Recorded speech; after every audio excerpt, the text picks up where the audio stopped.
So, naboboring ako tonight. So, itatry ko tong trend. Magandang araw Pilipinas, magandang araw Mega Manila. Ako si Chenny Banggat, hatid ang pinakahuling balita sa oras na ito.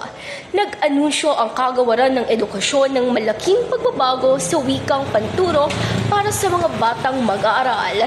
Sa ilalim ng DepEd Order No. 20, inaatasan ng mga paaralan na gumamit ng Ingles at Filipino sa pagtuturo sa mga mag-aaral mula kindergarten hanggang grade 3. Naaayon ng pagbabagong ito sa Republic Act 12027 na opisyal na nagtatapos sa mandatoryong paggamit ng mother tongue sa Key Stage 1.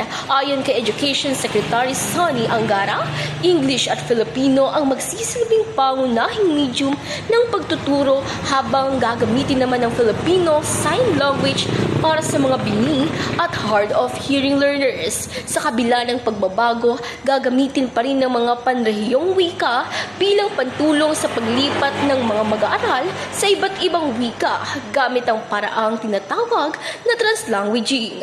Nilalayo ng hakbang na ito na pahusayin ang literacy at comprehension habang tinitiyak ang inclusivity at mas maayos na pag-unlad ng wika para sa lahat ng uri ng mga mag-aaral.